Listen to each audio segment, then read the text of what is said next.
నమస్తే, welcome to BDD news. ముందుగా headlines.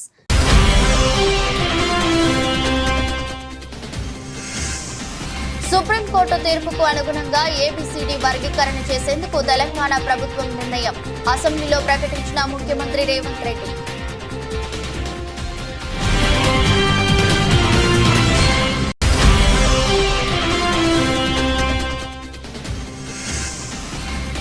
SC వర్గీకరణపై supreme court ధర్మాసనం తీర్పుపై స్పందించిన మందకృష్ణ. 20 ఏళ్ల పోరాటానికి దక్కిన ఫలితం దక్కిందని వ్యాఖ్య.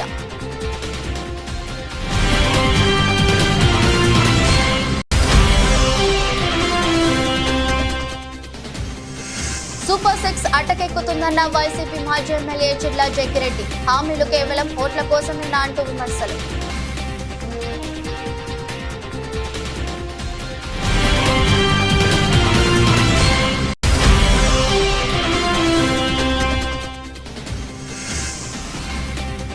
రేవంత్ బట్టి వ్యాఖ్యలపై నిరసన. నల్లరంగు బ్యాడ్జీలు ధరించి సభకు హాజరైన బీఆర్ఎస్ సభ్యులు.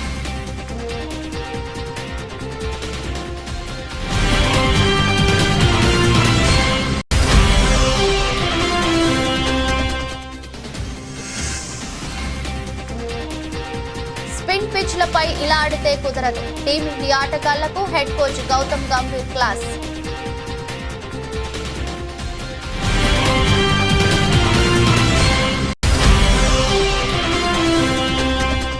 చరిత్రలో తొలిసారి గ్లోబల్ మార్కెట్లలో నిఫ్టీ మైలురాయి. 0.37% లాభపడి 25,003.95 వద్ద ప్రారంభమైన నిఫ్టీ.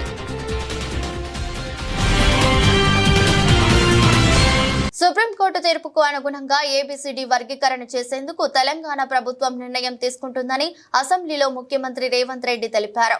ఈ విషయమై ఆయన మాట్లాడుతూ వర్గీకరణపై సుప్రీంకోర్టులో న్యాయ నిపుణులతో వాదనలు వినిపించారని, తెలంగాణ ప్రభుత్వం చేసిన ప్రయత్నం ఫలించిందన్నారు. వర్గీకరణపై సుప్రీంకోర్టు రాజ్యాంగ ధర్మాసనం ఇచ్చిన తీర్పుకు మనస్ఫూర్తిగా కృతజ్ఞతలు తెలిపారు. కొన్ని దశాబ్దాల నుంచి మాదిగ ఉపకులాలకు సంబంధించిన లక్షలాది మంది యువకులు ఎస్సీ రిజర్వేషన్లలో ABCD వర్గీకరణ కోసం వాళ్ళు పోరాటాలు చేస్తున్నారు. 27 సంవత్సరాల నుంచి ఉమ్మడి రాష్ట్రంలో కానీ ప్రత్యేక తెలంగాణ రాష్ట్రంలో కానీ ABCD వర్గీకరణ మీద మాదిగ ఉపకులాల యువకులు పోరాటాలు చేయడం జరిగింది. వారి పోరాటాల ఫలితం ఒకనాడు ఇదే శాసనసభలో మాదిగ ఉపకులాల వర్గీకరణ కోసం వాయిదా తీర్మానం ఇస్తే నాతో పాటు ఆనాటి శాసనసభ్యుడు సంపత్ కుమార్ను కూడా ఈ సభ నుంచి బహిష్కరించడం జరిగింది. గత ప్రభుత్వం ABCD వర్గీకరణ మీద కేంద్రానికి ప్రధానమంత్రికి విజ్ఞప్తి చేయడానికి అఖిల పక్షాన్ని తీసుకెళ్తామని చెప్పి తీసుకుపోకుండా మాదిగ సోదరులను మోసం చేయడం జరిగింది. కానీ డిసెంబర్ 3, 2023 నాడు ప్రజాప్రభుత్వం బాధ్యత తీసుకున్న తర్వాత తక్షణమే మా ఉప ముఖ్యమంత్రి గారి సూచన మేరకు మాజీ ఉప ముఖ్యమంత్రి ప్రస్తుత మంత్రి దామోదర్ రాజనరసింహ గారి నేతృత్వంలో మా శాసనసభ్యులందరినీ అడ్వకేట్ జనరల్ని ఢిల్లీకి సుప్రీంకోర్టుకు పంపించి న్యాయ కోవిధులతో చర్చించి సుప్రీంకోర్టులో బలమైన వాదనను తెలంగాణ రాష్ట్ర ప్రభుత్వం కాంగ్రెస్ ప్రభుత్వం వినిపించడంతో ఈనాడు సుప్రీంకోర్టు మాదిగ ఉపకులాల వర్గీకరణకు అనుకూలమైన తీర్పునివ్వడం జరిగింది. నేను మనస్ఫూర్తిగా సుప్రీంకోర్టు కాన్స్టిట్యూషనల్ బెంచ్కు రాజ్యాంగ ధర్మాసనానికి మనస్ఫూర్తిగా కృతజ్ఞతలు తెలియజేస్తున్నా. 7 మంది జడ్జిలలో 6 మంది జడ్జిలు రాష్ట్రాలకు ABCD వర్గీకరణ చెయ్యడానికి అనుమతి ఇచ్చింది.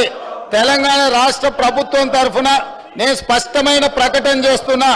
దేశంలోనే అందరికంటే ముందు బాగానే నిలబడి తెలంగాణ రాష్ట్ర ప్రభుత్వం ABCD వర్గీకరణ అమలు చేసే బాధ్యత మా మిత్రులు, మా మంత్రివర్గ సహచరులు మేమందరం తీసుకుంటాం. 20 ఏళ్ల పోరాటానికి ఫలితం దక్కిందని ఎంఆర్పీఎస్ వ్యవస్థాపక అధ్యక్షుడు మందకృష్ణ మాదిగ అన్నారు. ఎప్పటికైనా ధర్మమే గెలుస్తుందని 2004లోనే చెప్పానన్నారు.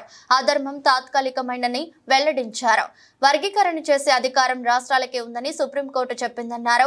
ఎస్సీ వర్గీకరణపై సిజేఐ చంద్రచూడ్ నేతృత్వంలోని సుప్రీంకోర్టు ధర్మాసనం 6:1 తేడాతో తీర్పు వెలువరించింది. ఈ నేపథ్యంలో ఢిల్లీలో ఆయన మీడియాతో మాట్లాడుతూ ఈ విజయం కోసమే 30 ఏండ్లుగా పోరాటం చేస్తున్నామన్నారు. ఈ క్రమంలో చాలా మంది తమ ప్రాణాలు కోల్పోయారని చెప్పారు. ఉద్యమాలను దెబ్బతీసే కుట్రలు ఎన్నో జరిగాయని విమర్శించారు. ఆయన సహనం కోల్పోకుండా పట్టుదలతో పోరాటం చేసి విజయం సాధించామని తెలిపారు. ఎంఆర్పిఎస్ ఉద్యమం 30 సంవత్సరాల నుంచి పోరాటం చేస్తున్నది వర్గీకరణ కోసం. ఈ విజయం కోసమే 30 ఏళ్ళ తపనతో కూడిన పోరాటం జరిగింది.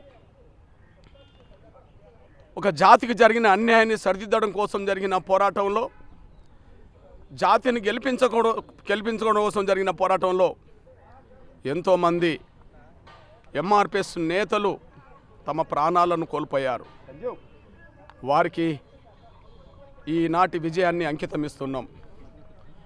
30 ఏండ్లుగా అలుపెరగని పోరాటం చేస్తూ వచ్చిన, కష్టాలు వచ్చినా, బాధలు వచ్చినా, దెబ్బలు తగిలినా, జైలు పాలైనా, నిందలు పడ్డా, ఎన్ని రకాలుగా అవాంతరాలు అడ్డంకులు ఎదురైనా మొక్కవోని దీక్షతో, అకటింత పట్టుదలతో 30 ఏండ్లుగా ఉద్యమాన్ని ముందుకు నడిపించిన ఎంఆర్పిఎస్ మాదిగ బిడ్డలందరికీ ఈ విజయాన్ని అంకితం ఇస్తున్నాం.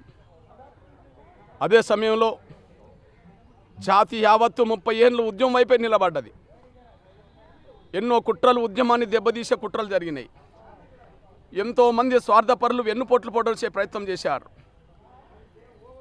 స్వార్థపరులైన పలుకుబడి వాళ్ళు అడ్డంకులు కల్పించే ప్రయత్నం చేశారు. అయినప్పటికీ సహనం కోల్పోకుండా, పట్టుదల వదలకుండా ఈ పోరాటాన్ని ముందుకు నడిపించాం. బీఆర్ఎస్ ఎమ్మెల్యేలు సబితా ఇంద్రారెడ్డి, సునీత లక్ష్మారెడ్డిపై ముఖ్యమంత్రి రేవంత్ రెడ్డి, డిప్యూటీ సీఎం పట్టి విక్రమార్క అనుచిత వ్యాఖ్యలు చేశారని ఆరోపిస్తూ బీఆర్ఎస్ ఎమ్మెల్యేలు నేడు నల్ల బ్యాడ్జీలతో అసెంబ్లీకి హాజరయ్యారు. ఈ సందర్భంగా ఆ పార్టీ నేత మాజీ మంత్రి కేటీఆర్ మాట్లాడుతూ అనుచిత వ్యాఖ్యలు చేసిన రేవంత్, పట్టి వెంటనే సబితా, సునీతలకు క్షమాపణలు చెప్పాలని డిమాండ్ చేశారు. సభలో వారి ప్రవర్తన తమను ఆశ్చర్యపరిచిందని చెప్పారు. మహిళా ఎమ్మెల్యేలపై చులకన వ్యాఖ్యలు సరికావని ఆగ్రహం వ్యక్తం చేశారు. సీఎం, డిప్యూటీ సీఎం తమ వ్యాఖ్యలతో మొత్తం మహిళల్ని అవమానించారని ఆగ్రహం వ్యక్తం చేశారు. కాగా స్పీకర్ గడ్డం ప్రసాద్ కుమార్ నలుపు రంగు కోటు ధరించి సభకు హాజరు కావడంపై మాజీ మంత్రి హరీష్ రావు స్పందించారు. స్పీకర్ కూడా తమకు మద్దతుగానే నలుపు రంగు కోటు ధరించి వచ్చారంటూ ఆయనకు ధన్యవాదాలు చెప్పారు. ప్రజల సమగ్ర ఆరోగ్య సంరక్షణ లక్ష్యంగా క్యాన్సర్ ను ప్రాథమికంగా గుర్తించే దిశలో అనపర్తి నియోజకవర్గంలో ఇంటింటి సర్వే చేపట్టి ఆరోగ్య సమస్యలు తెలుసుకుని వ్యాధి నివారణకు తగు వైద్యం అందించాలని దృక్పథంతో ముందుకు వెళ్తున్న శాసనసభ్యులు నల్లమిల్లి రామకృష్ణారెడ్డి అభినందనీయులని రాష్ట్ర అసెంబ్లీ స్పీకర్ చింతకాయల అయ్యన్న పాత్రుడు పేర్కొన్నారు. గురువారం బికవోలు మండలం బలభద్రాపురం గ్రామంలో ఎంఎస్ఆర్ కళ్యాణ మండపంలో ఏర్పాటు చేసిన medical క్యాంపును assembly speaker Ayyanna Patrudu, దేవదాయ శాఖ మంత్రి ఆనం రామనారాయణ రెడ్డి, స్థానిక శాసనసభ్యులు నల్లమిల్లి రామకృష్ణారెడ్డి, స్థానిక ప్రజా ప్రతినిధులు, కార్పొరేట్ వైద్యులు, ఐఎంఏ ప్రతినిధులు, వైద్య అధికారులతో కలిసి ప్రారంభించారు.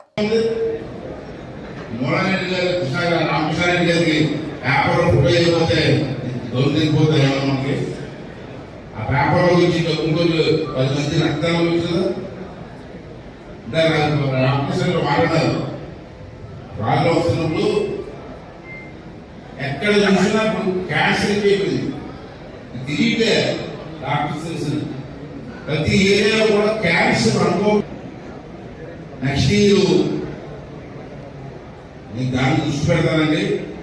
ఇప్పుడు డాక్టర్లు ఎవరు చెప్పారంట, రామకృష్ణ రెడ్డి గారు తెలియదు. కానీ ఈ అనపర్తి జిల్లాలో ప్రతి ఇంటికి వెళ్ళి సర్వే చేసి, టెస్ట్ చేసి ఎవరు కావాలి క్యాన్సర్ ఐడెంటిఫై చేసి వారికి వైద్యులు ఇవ్వడానికి రామకృష్ణ రెడ్డి ప్రయత్నం చేస్తారు.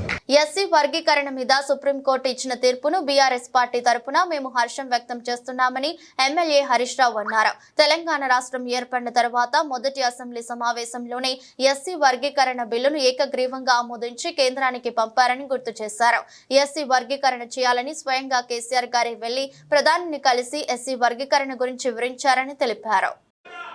ఎస్సీ వర్గీకరణ మీద భారత సర్వోన్నత న్యాయస్థానం ఇచ్చిన తీర్పును బీఆర్ఎస్ పార్టీ పక్షాన మా యొక్క హర్షాన్ని వ్యక్తం చేస్తూ ఉన్నాం, స్వాగతిస్తూ ఉన్నాం. అధ్యక్ష, ఈ యొక్క వర్గీకరణ మీద మా ప్రభుత్వం ఏర్పడిన వెంటనే సభానాయకుడిగా కేసీఆర్ గారు 29 నవంబర్ 2014లో ఈ ఎస్సీ వర్గీకరణ వెంటనే చేయాలని ఆనాడు మా సభానాయకుడిగా కేసీఆర్ గారు ఈ సభలో తీర్మానాన్ని ప్రవేశపెట్టి కేంద్ర ప్రభుత్వానికి ఏకగ్రీవంగా ఈ వర్గీకరణ చేపట్టాలని చెప్పిన పార్టీ మా బీఆర్ఎస్ పార్టీ. తీర్మానం చేయడమే కాదు అధ్యక్ష, ఎస్సీ వర్గీకరణను వెంటనే చేపట్టాలని ఆ తీర్మానం కాపీని స్వయంగా కేసీఆర్ గారే తీసుకొని ఆనాటి ఉప ముఖ్యమంత్రిగా ఉన్న నాయకులను, దళిత నాయకులందరినీ వెంట పెట్టుకొని వెళ్లి ప్రధానమంత్రి గారిని స్వయంగా కలిసి దీని వర్గీకరణ యొక్క ఇంపార్టెన్స్ ను ఆ రోజు కేసీఆర్ గారు ప్రధాని గారికి వివరించడం జరిగింది. తల్లికి వందనం పథకం ద్వారా బడికి వెళ్లే ప్రతి విద్యార్థికి 15,000 అందిస్తామని హామీ ఇచ్చిన కూటమి ప్రభుత్వం డేటాలు, శ్వేతపత్రాలు అంటూ పథకం ఎగ్గొట్టడానికి సాకులు చెప్తుందని మాజీ మంత్రి ఆదిమూలపు సురేష్ అన్నారు. ఈ విషయమై ఆయన మాట్లాడుతూ గత ప్రభుత్వంపై బురద చల్లే ప్రయత్నాలు మానుకొని ప్రజలకు ఇచ్చిన హామీలను నెరవేర్చాలని డిమాండ్ చేశారు. ఈ డ్రాప్ అవుట్ రేట్స్ తగ్గించే కార్యక్రమంలో భాగంగా అమ్మఒడి కార్యక్రమం ఒక గొప్ప పథకం, జగన్మోహన్ రెడ్డి గారు తీసుకొచ్చినటువంటి గొప్ప పథకం అమ్మఒడి కార్యక్రమం. సరే, అమ్మఒడి పేరు పెడితే మళ్ళా మమ్మల్ని ఫాలో అవుతారు, వాళ్ళ పథకాలు ముందుకు తీసుకుపోతారని వాళ్ళు ఒక భ్రమ వారు మరి అనుకున్నారేమో మనకు తెలియదు. కానీ దాని పేరు మార్చినారు, అమ్మకి వందనం అనే పేరు పెట్టి అంతకన్నా మెరుగ్గా చేస్తాం. మేము తల్లులకు మరి పిల్లలను బడికి పంపిస్తే ప్రతి తల్లికి డబ్బులు ఇస్తామనే కార్యక్రమాన్ని వాళ్ళు మారుస్తూ అమ్మకు వందనం అని చెప్పి, అది ప్రతి పిల్లవాడి ఇంట్లో ఎంతమంది ఉంటే అంతమంది, 2 ఉంటే 3 ఉంటే అదిగో నీకు నీకు నీకు నీకు 60,000 కానివ్వండి, 75,000 కానివ్వండి, మరి 90,000 కానివ్వండి, ఎంతైనా కానీ అందరికీ మేము ఇస్తామని చెప్పినటువంటి కార్యక్రమం.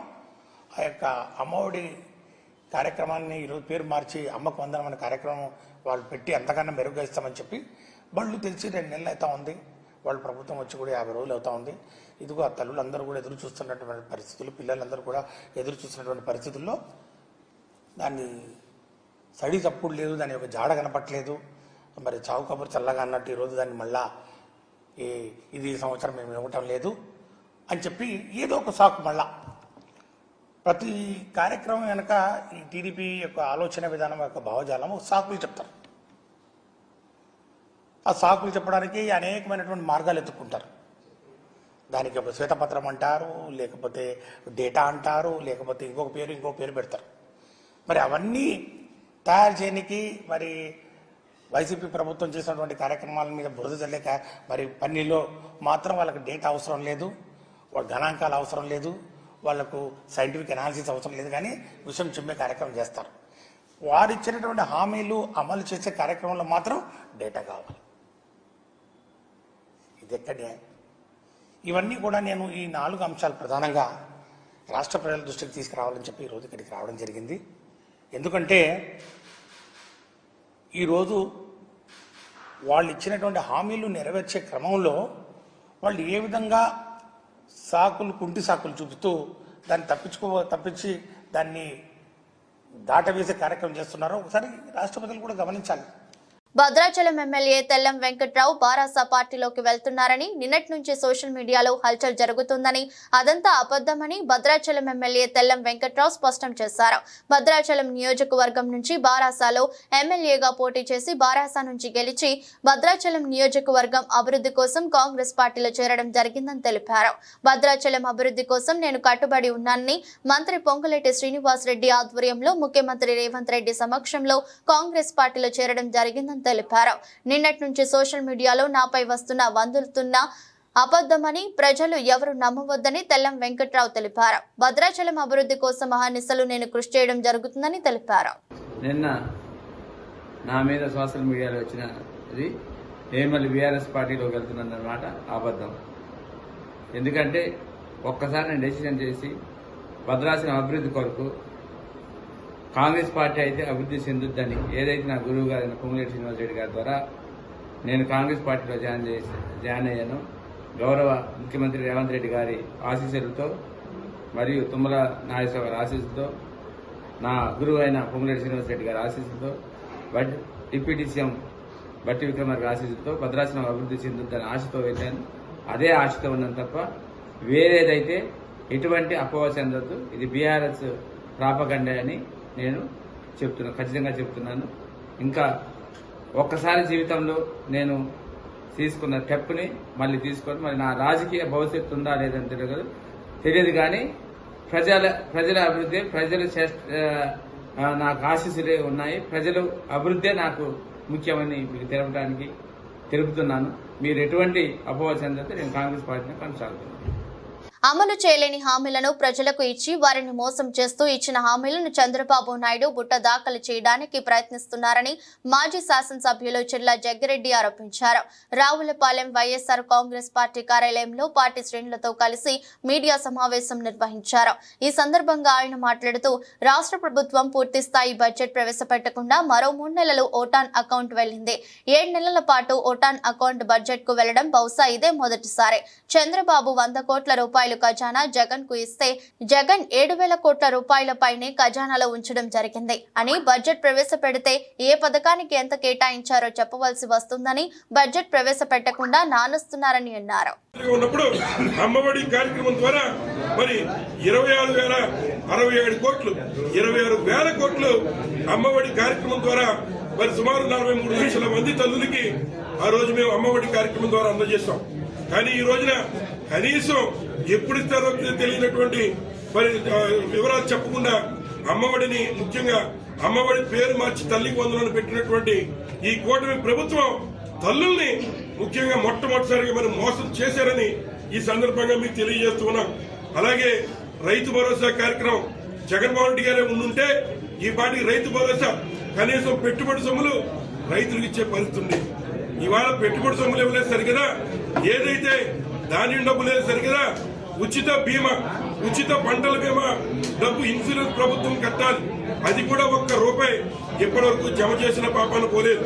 మరి అలాగే ఏదైతే మరి ఈ రాష్ట్రంలో పోలవరం మనకి ఏదైతే జీవనాడిగా ఉన్నటువంటి పోలవరం అసలు మరి ఆ రోజు 2014లో నారా చంద్రబాబు నాయుడు గారు దానికి కేవలం 20,398 కోట్లు ఇస్తే చాలు, 50,000 కోట్లు ఖర్చుంటే కేవలం 20,000 కోట్లు మాకు ఇస్తే చాలు, నేను నామినేషన్ పద్ధతుల మీద నాకు కావలసిన వారికి ఇచ్చుకుంటాననే విధంగా ఆ రోజు కేంద్రం దగ్గర 2013-14 ఎస్టిమేట్లకి డబ్బు మరి ఆయన తీసుకుని ఆ రోజు మరి పోలవరాన్ని కూడా అటకెక్కించే కార్యక్రమం నారా చంద్రబాబు నాయుడు గారు చేశారని ఈ సందర్భంగా మనం చేస్తున్నా. సుమారు 50,000 కోట్ల అవసరం అవుతుంటే కేంద్రం దగ్గరికి వెళ్లి ఒప్పందం చేసుకుని అది 2019లో 2014 ఎస్ఎస్ఆర్ రేట్లకి మరి ఆ రోజు 2019లో చంద్రబాబు నాయుడు గారు వచ్చి ఒప్పందం కుదుర్చుకుని వచ్చారని చెప్పి ఈ సందర్భంగా తెలియజేస్తున్నా. సీజనల్ వ్యాధులు వ్యాప్తి చెందకుండా అధికారులు, ప్రజలు అప్రమత్తతో వ్యవహరించాలని జిల్లా కలెక్టర్ వల్లూరి క్రాంతి అన్నారు. కలెక్టరేట్ లోని వీడియో కాన్ఫరెన్స్ హాల్లో జిల్లాలోని పంచాయతీరాజ్ మండల ప్రత్యేక అధికారులు, వైద్యాధికారులు, మండల పరిషత్ అధికారులు, మున్సిపల్ కమిషనర్లతో సీజనల్ వ్యాధులపై సమీక్ష సమావేశాన్ని నిర్వహించారు.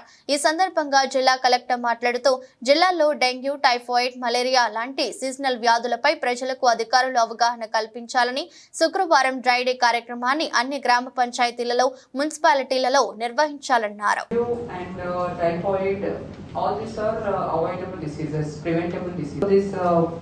Vector-borne diseases, water-borne diseases, ఇవన్నీ కూడా మనము అవాయిడ్ చేయొచ్చు. If our sanitation is proper, if our water is not contaminated, if public awareness is there, this disease burden can be zero or extremely low. But somehow the seriousness is not being seen on the part of the Panchayat department, municipal department, and to some extent health department also in creating awareness and ensuring hygienic surroundings in the GPs and municipalities. So మీకు అందరికీ కూడా we are telling repeatedly, MPDOs అందరూ ఉన్నారు కదా ఇక్కడ, GHMC Deputy Commissioner Nara, continuing as Municipal Commissioners. So MC work మీరు సరిగ్గా ఎప్పుడు పనిచేయగలుగుతారు? మార్నింగ్ మీరు ఇన్స్పెక్షన్ చేస్తేనే మీకు ఎంత మాత్రం శానిటేషన్ అవుతుంది, మీ సిబ్బంది ఎంత మాత్రం పోయి డోర్ టు డోర్ కలెక్షన్ చేస్తున్నారు, ఎక్కడెక్కడ గార్బేజ్ వలరబుల్ పాయింట్స్ ఉన్నాయి, ఎక్కడెక్కడ వాటర్ స్టాగ్నేట్ అవుతుంది, ఇవన్నీ మీకు తెలియాలంటే first you should be on the field. మీరు మార్నింగ్ కాకుండా ఆఫీస్కే పరిమితం అయితే and it is of course regular inspection, but daily కూడా మీరు వార్డ్స్ విజిట్ చేసినప్పుడు మరి door to door garbage is being collected or not. Aarogyasri పథకంపై కూటమి ప్రభుత్వం దుష్ప్రచారం చేస్తుందని వైసీపీ నేత వైద్య ఆరోగ్య శాఖ మాజీ మంత్రి విడుదల రజని మండిపడ్డారు. తమ ప్రభుత్వ హయాంలో జనవరి వరకు ఉన్న ఆరోగ్యశ్రీ పెండింగ్ బిల్లులన్నింటినీ చెల్లించామని స్పష్టం చేశారు. గతంలో చంద్రబాబు పెట్టిన బకాయిలను కూడా తామే చెల్లించామని అన్నారు. జనవరి వరకు తాము చెల్లించిన బకాయిలు పోగా ఆ తర్వాత ఉన్న బకాయిలను చెల్లించాల్సిన బాధ్యత కూటమి ప్రభుత్వానిదేనని రజని స్పష్టం చేశారు. ఆరోగ్యశ్రీపై చంద్రబాబు ప్రభుత్వ విధానం ఏంటో వెల్లడించాలని డిమాండ్ చేశారు. అప్పులు బకాయిలు అని దుష్ప్రచారం చేస్తున్న ప్రస్తుత ప్రభుత్వం ఆరోగ్యశ్రీ పథకం నుంచి వైదొలుగుతుందా అనే అనుమానాలు కలుగుతున్నాయని అన్నారు. కేంద్ర సహాయ మంత్రి పెమ్మసాని చంద్రశేఖర్ ప్రతి ఒక్కరూ ఆయుష్మాన్ భారత్ కార్డులు తీసుకురావాలని చెబుతుండడం చూస్తుంటే ఆ అనుమానాలకు బలం చేకూరుతుందని రజని పేర్కొన్నారు. చంద్రబాబు మనసులో ఉన్న మాటని మంత్రులు చెప్తున్నారా అనే సందేహాలు కలుగుతున్నాయని వ్యాఖ్యానించారు. జగనన్న ప్రభుత్వంలో ఈ 5 ఏళ్ల 2019 నుంచి 2024 వరకు ఈ 5 years టెన్యూర్లో మరి ఆరోగ్యశ్రీ పథకం మనం చూసినట్టయితే 1059 ఉన్నటువంటి ప్రొసీజర్స్ మనము జగనన్న ప్రభుత్వంలో 3257 ప్రొసీజర్స్ వరకు కూడా పెంచి తీసుకెళ్లి ఇంప్లిమెంట్ చేశాం. అంతకుముందు మీరు చూసినట్టయితే 1059 ఉండేది టీడీపీ హయాంలో. సంవత్సరానికి 1000 కోట్లు మాత్రమే ఖర్చు చేసేటువంటి పరిస్థితి టీడీపీ హయాంలో ఉండేది. మరి జగనన్న ప్రభుత్వం వచ్చాక ప్రతి సంవత్సరం సుమారు 3000 కోట్ల వరకు కూడా మరి ఈ ఆరోగ్యశ్రీకి మనం ఖర్చు చేసినటువంటి పరిస్థితి. అలాగే మీరు చూసినట్టయితే ఎంపానెల్డ్ హాస్పిటల్స్, నెట్వర్క్ హాస్పిటల్స్ రాష్ట్రంలో గత ప్రభుత్వంలో 1000 కన్నా తక్కువ ఉన్నటువంటి ఎంపానెల్డ్ హాస్పిటల్స్ ని వాళ్ళని ఎంకరేజ్ చేసి వాళ్ళకు కావాల్సినటువంటి ఫ్లెక్సిబిలిటీ, వాళ్ళకు కావాల్సినటువంటి ఫీజిబిలిటీ, వాళ్ళకు అన్ని విధాలుగా కూడా ఒక ఫ్రెండ్లీ వాతావరణాన్ని ఏర్పాటు చేసి వాళ్ళని ఎంకరేజ్ చేసి 1000 కన్నా తక్కువ ఉన్నటువంటి ఎంపానెల్ హాస్పిటల్స్ ని మరి 2300 హాస్పిటల్స్ పైగా కూడా విస్తరించేటువంటి అవకాశాన్ని జగనన్న ప్రభుత్వం నెట్వర్క్ హాస్పిటల్స్ కి ఇచ్చింది. జనవరి వరకు ఉన్నవి కూడా మా జగనన్న ప్రభుత్వం క్లియర్ చేసి ఆ తర్వాత ఫిబ్రవరి, మార్చ్ ఏదైతే ఉందో అప్పటికి వచ్చినటువంటి అప్లోడ్ అయ్యి వచ్చినటువంటి మా దృష్టికి వచ్చినటువంటి ఏవైతే ఉన్నాయో అప్పటికి వచ్చేసరికి మార్చ్లో ఎన్నికల కోడ్ వచ్చింది. కోడ్ వస్తే మీకు తెలుసు. ఆ కోడ్ వచ్చిన తర్వాత ఇక ఎన్నికలు అన్ఫార్చునేట్లీ మేము అధికారంలోకి రాలేకపోయాం. ఆ విషయం మీకు తెలుసు. సో ఇంకా అప్పటి నుంచి ఉన్నటువంటి ఏవైతే బిల్స్ ఉన్నాయో ఆ బిల్స్ ఇప్పుడు కొత్తగా కూటమి ప్రభుత్వం ఏర్పడిన తర్వాత ఆ బిల్స్ ని క్లియర్ చేసి మరి ఎక్కడా కూడా ఇంటరప్షన్ లేకుండా వైద్య సేవలు అందించాల్సినటువంటి బాధ్యత ఈ ప్రభుత్వం మీద ఉందని గుర్తు చేస్తా ఉన్నాం. ఏదో లెక్కలు చెప్పి అప్పులని, ఆదాయాలని, బకాయిలని సాకులు చెప్పి మీకు రెస్పాన్సిబిలిటీ నుంచి మీరు ఏమైనా తప్పించుకునేటువంటి ప్రయత్నం చేస్తున్నారా? ఆరోగ్యశ్రీ సంబంధించి వాటి యొక్క బిల్స్ కి సంబంధించి ఈ సాకులు చెప్పి మీరు ప్రజల్ని ఏమన్నా ఆందోళన పరిస్థితిలో ఉంచేటువంటి ఒక ప్రయత్నం చేస్తున్నారా, లేకపోతే ఏంటి మీరు చెప్పాలనుకుంటుంది? మేడ్చల్ జిల్లా ఫిర్జాదిగూడ మేయర్ జక్కా వెంకటరెడ్డి ఆధ్వర్యంలో మేడిపల్లి వద్ద హైదరాబాద్ వరంగల్ జాతీయ రహదారిపై బీఆర్ఎస్ శ్రేణులు బైఠాయించి రాస్తారోకో నిర్వహించారు. అసెంబ్లీలో బీఆర్ఎస్ మహిళా ఎమ్మెల్యేల పట్ల సీఎం రేవంత్ రెడ్డి చేసిన వ్యాఖ్యలకు నిరసనగా సీఎం రేవంత్ రెడ్డి దిష్టిబొమ్మతో వచ్చి ఫిర్జాదిగూడ బీఆర్ఎస్ నాయకులు నిరసన తెలిపారు. వెంటనే సీఎం రేవంత్ రెడ్డి అసెంబ్లీ సాక్షిగా క్షమాపణ చెప్పాలని డిమాండ్ చేశారు. సీఎం డౌన్ డౌన్, ముఖ్యమంత్రి అహంకారం నశించాలి, కాంగ్రెస్ నశించాలి అంటూ నినాదాలు చేశారు. ముఖ్యమంత్రి గారు చేసినటువంటి అనుచిత వ్యాఖ్యలు గర్హనీయం. అసలు అలాంటి వ్యాఖ్యలు ఆయన స్థాయికి తగినటువంటివి కావు. అందులో పోయి సబితా ఇంద్రారెడ్డి గారి గురించి, ఇంద్రారెడ్డి గారి కుటుంబం అంటే ఆనాటి ఎన్టీ రామారావు గారి నుండి మొదలుకుంటే నేటి వరకు కూడా వారి కుటుంబం ఎంత గొప్ప హుందాతనంగా హుందా రాజకీయాలు చేస్తుందో ప్రతి ఒక్కరికి తెలుసు. ఆనాడు ఎన్టీ రామారావు కూడా ఇంద్రారెడ్డిని ఎంత గౌరవించేవారు.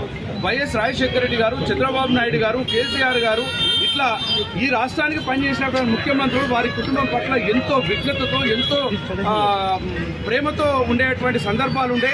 కానీ రేవంత్ రెడ్డి గారు ఈ మధ్యకాలంలో చూస్తూ ఉన్నాం, మతి తప్పి మాట్లాడుతూ ఉన్నాడు, అడ్డగోలు వ్యాఖ్యలు చేస్తూ ఉన్నాడు.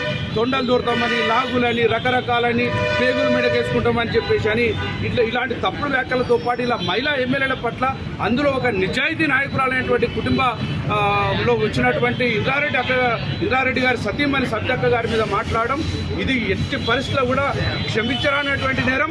వెంటనే అసెంబ్లీ సాక్షిగా రేవంత్ రెడ్డి గారు క్షమాపణ చెప్పాలి. క్షమాపణ చెప్పి వెంటనే వారికి ఈ యొక్క జరిగినటువంటి తప్పును తెలుసుకునేటువంటి విధంగా సరిదిద్దుకోవాలని చెప్పేసి కూడా ఈ సందర్భంగా మేము కోరుతా ఉన్నాం. శ్రీలంకతో జరిగిన చివరి టీ20లో టీమిండియా సూపర్ ఓవర్ ద్వారా విజయం సాధించింది. ఈ మ్యాచ్ కు ఆతిథ్యం ఇచ్చిన పల్లెకెలే పిచ్ స్పిన్నర్లకు స్వర్గధామ్లా నిలిచింది. ఆఖరికి సూర్యకుమార్ యాదవ్, రింకు సింగ్ వంటి పార్ట్ టైం స్పిన్నర్లు కూడా వికెట్ల పంట పండించారు. ఈ పిచ్ పై బ్యాటింగ్ ఇరు జట్ల ఆటగాళ్లకు ఓ పీడికలలా మిగిలిపోతుందంటే అతిశయోక్తి కాదు. దీనిపై టీమిండియా కొత్త కోచ్ గౌతమ్ గంభీర్ స్పందించారు.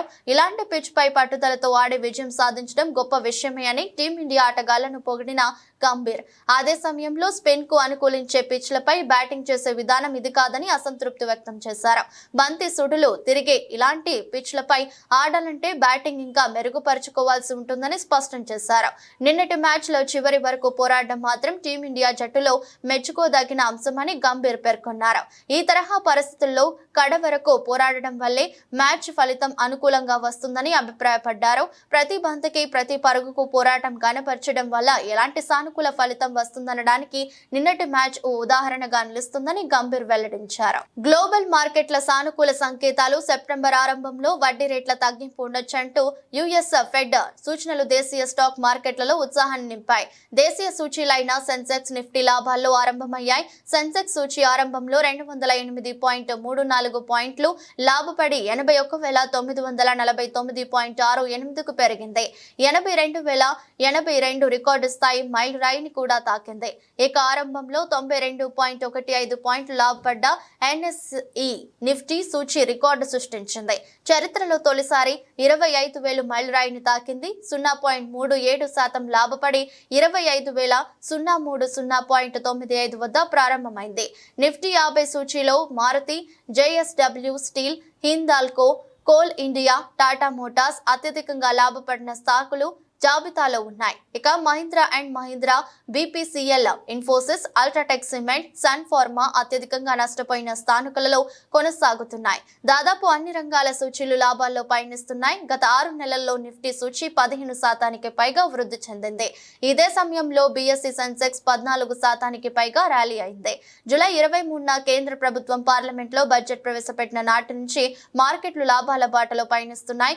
ప్రపంచ మార్కెట్లలో మిశ్రమ ఫలితాలు ఉన్నప్పటికీ దేశీయ మార్కెట్లు మాత్రం పరుగులు పెడుతున్నాయి. వార్తలు ముగించే ముందు మరోసారి హెడ్లైన్స్.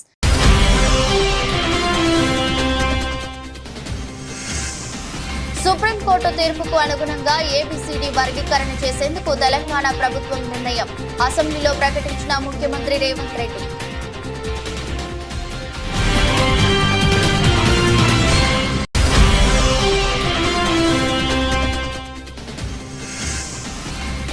ఎస్సీ వర్గీకరణపై సుప్రీంకోర్టు ధర్మాసనం తీర్పుపై స్పందించిన మందకృష్ణ.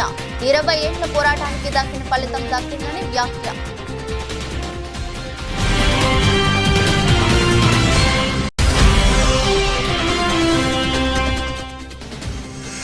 సూపర్ 6 అటకెక్కుతుందన్న వైసీపీ మాజీ ఎమ్మెల్యే చిర్లా జగ్గిరెడ్డి. హామీలు కేవలం ఓట్ల కోసమేనా అంటూ విమర్శలు.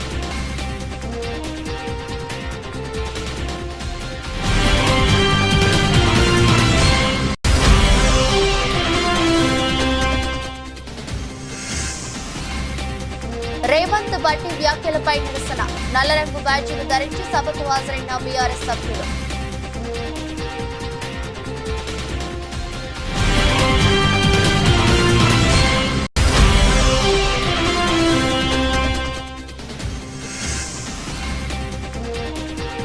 స్పిన్ పిచ్లపై ఇలా ఆడితే కుదరదు. టీమిండియా ఆటగాళ్లకు head coach Gautam Gambhir class.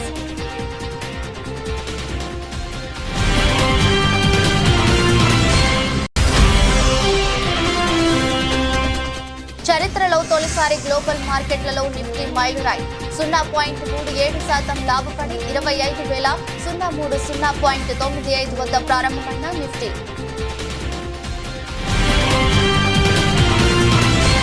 ఇది రోజు బులెటిన్. మరో బులెటిన్లో మళ్ళీ కలుద్దాం. అంతవరకు సెలవు. నమస్కారం.